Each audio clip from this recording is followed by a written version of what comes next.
Hello everyone and welcome back to Let's Play Spider-Man. In the last part we fought Venom and then got bitch slapped into a sewer. Where am I now? Venom is gonna be big time. Well, I think it's pretty obvious where we are, Spidey. We're on another sewer level, and if you might remember, back in part 1, I mentioned that my friend and I did get stuck at a certain point in the game. Welcome to that point, because we got not only frequently lost, but there's a certain thing later in this stage that kind of sucks. Either way, at that previous work, you're going to want to turn left, because you can not only find a web cartridge and some health, but comic book number 16, Peter Parker's Spider-Man number 1, reprint version B. Though, admittedly, coming back to this section as an adult, it's nowhere near as hard as I remember it being. The big source of difficulty, honestly, is the lizard men, because as I mentioned last part, they can wreck your shit quick. So as long as you just jump over them, which you can for most of them, you can avoid most of them pretty easily, you don't have much of an issue. Either way, the end of the stage is actually beyond that great, but since it's blocked off, we can't access it, so we need to head up here into the big portion of this area. See that switch? You're going to want to hit it with your webbing. And that's going to cause the water to lower. However, the water is the big thing that gave us difficulty as a child. Well, gave me difficulty as a child, because the water, if it's above head height, is death. And for some reason, when we were kids, we were impatient as hell. So, we frequently died here and just got stuck because we couldn't figure out how to get past the water sections too easily. Needless to say, I was a dumb kid. Though admittedly, if you're playing this game on hard mode, the timing to get in and out of this place, with the water raising and lowering, is really tight. But nowadays, it's no problem. Though admittedly, there could still be some issue whenever there's a lizard man next to water like that, because you want to try and knock them into the water, because that's a guaranteed kill, but they can also knock you into it very possibly, so watch out for that. Either way, now that we've flipped those 3 switches in this room, you may have noticed that it caused another grate to lower, or did it raise, in another area of the sewer. Now we have to go behind where that grate was and flip another 3 switches so we can open up the first grate so we can exit this section of the level. It's a lot of back and forth, but as a child, it did give me a good amount of difficulty. And as you can see, I can still almost fall into the water. You're good as long as it's like below shoulder height, but anything above that and you're dying. Mind you, at least they're consistent, because I don't think Spider-Man's been able to swim in a video game yet. Well, maybe he will in the new PS4 game, because that just got announced yesterday. That looks interesting. Although I'm more excited for the obvious God of War and... yeah, God of War. Although Crash is getting remastered, which is going to be interesting. Mind you, I'm only probably going to buy that collection, which it better be a collection for Crash 2, because that's the only one of those games I can fully tolerate nowadays. Because Crash 3 is way too long and has way too much for its own good in my eyes. And Crash 1 has its own horde of issues. In terms of this section, though, the biggest thing I can tell you for advice for speeding up is that don't climb up the walls, use the R1 to immediately whip up to the top, as I've been doing so far, because that speeds it up by a decent chunk. But overall, this section is more of the same once you know what you're doing, because it's not that hard, honestly, in retrospect. It gave us shit as kids, but we were kids. Themes always seemed bigger and harder to us back then. Heck, I used to have a lot of trouble with the Spyro GPA isometric games, which are pieces of shit, but I can beat them now, no problem. Well, I had trouble with the one that wasn't Season of Ice. Season of Flame, I think? Season of Ice I had no problem with, because that was easy. So looking back, those games really are shit. Either way, flipping those 3 switches flips down the main gate that we were at near the start, meaning we can now finish this section of the level off. I should probably clarify something, though. Back in part 1, I mentioned that, like, the bank was one of the longer levels in the game. I preempt that by saying what I classify as levels. What I classify levels is in between loading screens. So, this is technically a level in my eyes, as is the next section after our loading screen, which is coming up after we go through that grate. So, more or less, I count each little mini-section of a chapter as a level. Probably shouldn't, but it's what I've done since I was a kid. I mean, it makes sense. Loading screens usually do separate levels. Also, a big helper, as you may have noticed in this part of the stage, is the L1 targeting, because it can really help you know when the water's lowered. Jump too early and you drown. Jump too late and it might not get back up in time before the water raises. But thankfully, once you make it here, you're done with the water, more or less, in terms of it being a massive threat. And that's what I classify as a level. And now time for this short little stage. You might notice there's water in the center. The way out is underneath that. So what you have to do is head over to the sides and find switches and flip them. And you do that by using your web. We have to hit all 4 in order for the water to lower all the way. However, they do alternate sides, so you do have to do a bit of tracking around a bit. As soon as you hit the first switch, lizard men do start appearing in this area, but honestly, they're not that big of a threat. Because you should keep as long as you keep moving, they really shouldn't ever touch you. Though, you're going to want to keep in mind something, though. When you hit the 4th switch, do not immediately go down there and try to exit the level, because when you hit the 4th switch, a comic book spawns near the 3rd switch we hit, so we need to go back across before entering that area, otherwise we're screwed out of this comic book for a bit. And over here is Peter Parker Spider-Man #1, reprint version A, comic book number 17. I never really did get why some comic books got reprint versions. I can understand that in terms of stock, but different covers always kind of seemed strange to me. But collector's items are a thing, I suppose. I mean, I shouldn't speak because I have a ton of collector's edition stuff. Not a ton, only a few, but it's mostly Nintendo or Sony stuff, obviously. And this section's kind of tricky. I'll let Spidey explain it. Looks like I better time this right. If you don't time this right, you drown, and therefore game over, have to restart the section. Thankfully, if you're good enough, you can actually just press up the whole time and make it through the first section of it. However, in the second dip coming up right here on the right of the screen, you're going to need to stop no matter what, because more than likely you're not going to be able to make it through. On hard mode, the timing here is extraordinarily tight, so be wary. I probably could have made it through if I went from here now, but I decided to wait it out just to be safe. Because caution is a thing that you should always have in video games, otherwise you're probably going to die. Or in the case of a Ubisoft game, get stuck in a boat. That's a story. Getting a bit off topic here, but my family and I usually go down to Pennsylvania yearly to visit our family down there. And my cousin is a big Assassin's Creed guy, and he almost always brings his PS3 over so we can play together for 100%ing stuff. But we also do some campaign stuff every now and then, depending on the game and when it was most recently released. Around the time Black Flag was released, I was down there. We were playing that mission where you first get a crew for a boat, and we got stuck in another one of the other boats. And we had to restart the mission, and it was funny because polish is not a thing in early release Ubisoft games. At least not nowadays. Either way, there's water in here, so we have to go down here and hit that switch so we can actually lower the water level for good.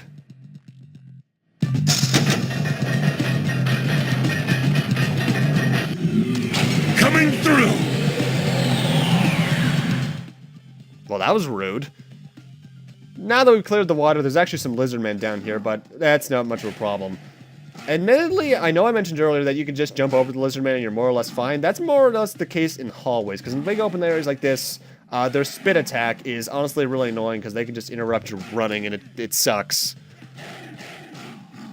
There is one attack I know I'm not abusing too much that takes these guys out fairly quickly, and that's the impact webbing. That's when you press up and triangle at the same time. And that is actually very useful for bosses. I just haven't been using it because, first off, it's really tricky to pull off sometimes because its timing can be kind of picky. And also the fact that I like conserving my web cartridges for things that aren't boss fights. Either way, now that we've taken out all of the lizard men, we want to hit the switch right here. And that'll open that door there on the far side to open. However, before heading back in that direction, we want to hit behind the second box, because behind it is comic book number 18, Spectacular Spider-Man number 158. And now we can move on to the next section of this chapter. Admittedly, this chapter is pretty nice because it's a lot of short sections, which I kind of like.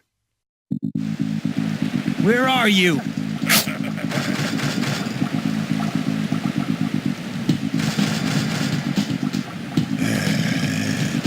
Mary Jane won't last much longer! Time for the puzzle part of this chapter. Yay. I bet the right combination of switches will open all of the sewer pass gates. The way this section works is that you're in this little tube surrounding a waterfall, and there's 4 switches you can hit. However, you only need to hit 2 of them in order to open all 4 doors in front of Venom. The one on the level I am now, and another one around the waterfall. By the way, fun little fact, in What If mode, this waterfall is lava. It doesn't function any differently, but it's weird. Heck, you don't even need to go all the way in order to hit both the switches. You can just stand right here after hitting the first one, and then L1 target upwards to the second one.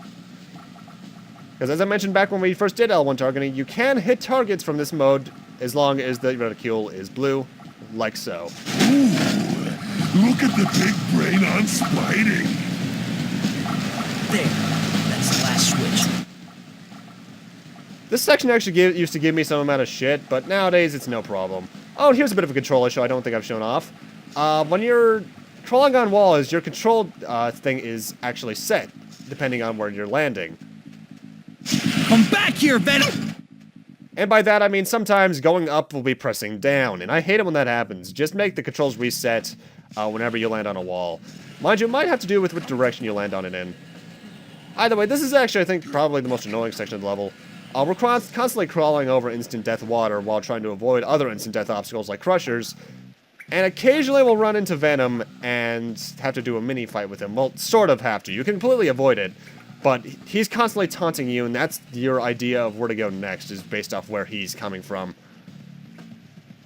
Oh yeah, and obviously, don't be in the center of those things when they come together. That is instant death, though I'm not sure if it's instant death because they crush you or because they push you into the water.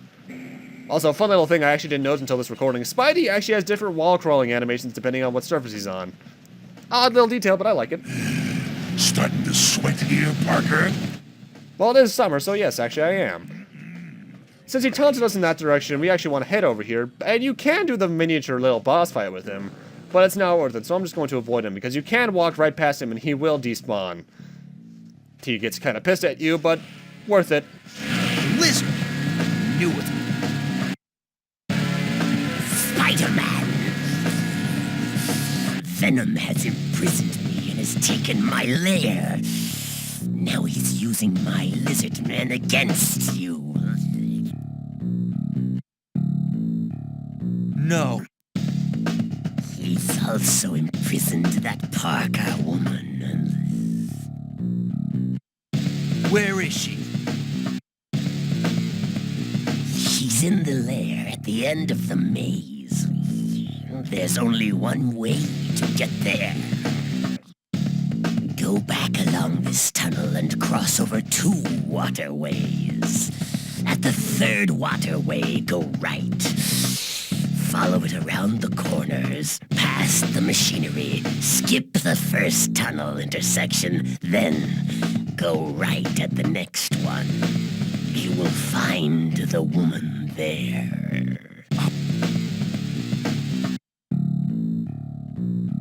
Thanks, Lizard. Lizard's actually always been one of my favorite Spider-Man villains for some reason. I don't know why. Either way, for talking to him, which is completely optional, by the way, you can make it through this maze without talking to him. Comic book number 19 spawns. That is Amazing Spider-Man number 6. And thankfully, his directions aren't bullshit. Those are the exact ways to go through this maze. You can completely ignore him, but obviously I wanted to show that off and, well, get the comic book, of course, so that's why I did that. Actually, on the topic of favorite Spider-Man villains, I think, what would be my favorite overall? Probably Venom, just because he's probably one of the most interesting to see interact with Spidey. Green Goblin's just a bit too boring in my eyes, though admittedly he's the most probably iconic. Vulture's always been a bit funny to me, and I'm still waiting for him to appear in a movie because, you know, he was the first villain. It's actually a thing I'm not entirely sure of.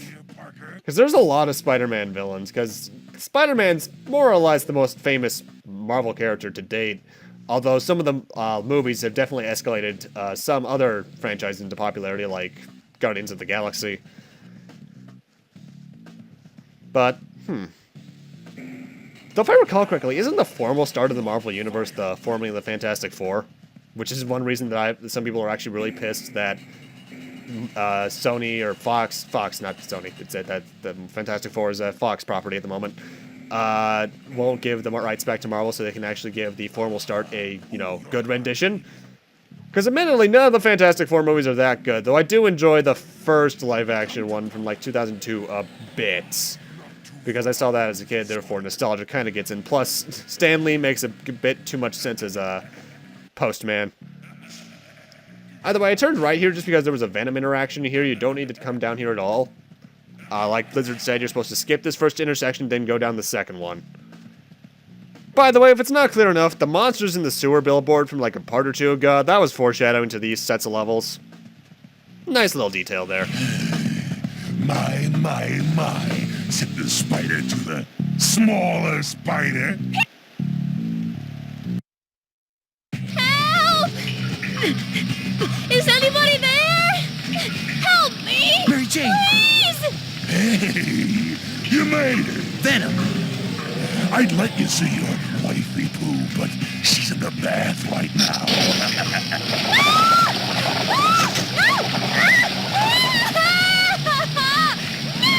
So, what do you say, Spunky? Let's finish this.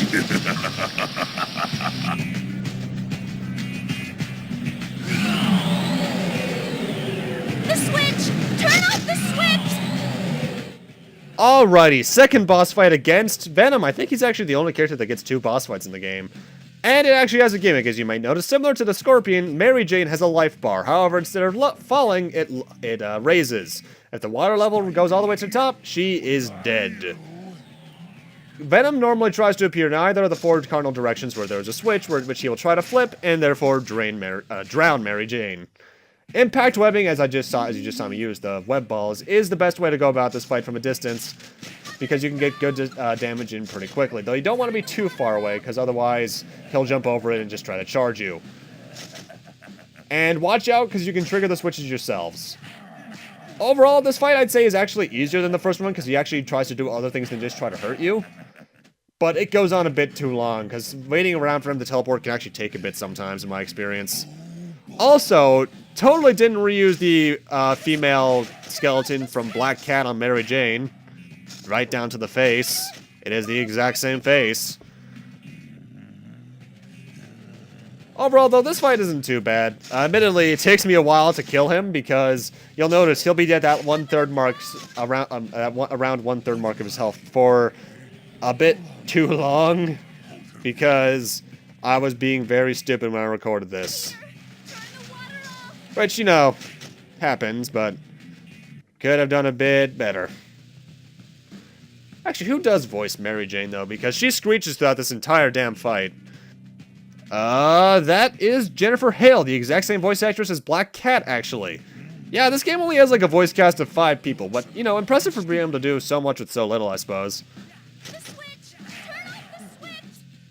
Wait a minute, that means, technically speaking, Black Cat and Mary Jane are also Samus. I really don't know why they didn't get Jennifer Hale back for Samus and Other M.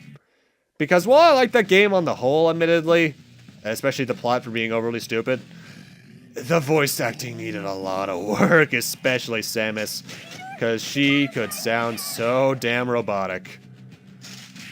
Admittedly, one hindrance this fight really does have is the camera. Since there's no dedicated camera control buttons, looking around for Venom and where he is can be very sluggish and it feels wrong.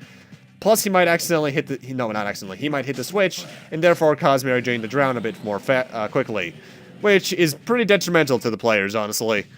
So not the best design there, but it's one of the few times where the camera really seems bad, so I'll let it slide at least to an extent. Either way, this fight, pretty easy, but if you're a bit slow in the controls, it can take a bit. Easier than the first Venom fight, but harder than some of the other boss fights we've encountered so far. Why, Venom? Why did you come back? You should know, Spider-Man. The heist you pulled at the Science Expo. You're the bad guy this time. You idiot! Think, Eddie. Think back to that day. I was with you, in the crowd. An imposter Spider-Man was on stage. He burned both of us, and now we've been played against each other. You're right, partner. Mary Jane! I've got you. You and your wife are innocent, Parker. Our bad. Our bad? Our bad? I'm gonna kill Peter you! Parker! Just get me out of here now! Bummer. You're in the doghouse now, dude. Coming, honey. So, we're partners. But only for now. After we bust those tech thieves, it's payback time for kidnapping my wife. Jeez, one little mistake. We said we're sorry. Yeah, whatever. Now, the imposter was a shapeshifter, so that means it was either Mysterio or the Chameleon. Hey, Chameleon was our idea. We thought of that. Tell me this, Einstein. Who could have wanted to steal Octavius' technology? Ooh, we know. Who? The Submariner. Submariner? Get serious, will you? The mighty Thor. Are you out of your mind? Don't answer that. Galactus. Forget it, Eddie. I need Jameson's help on this. We're going to the Bugle. Jameson. We hate Jameson. You bonehead.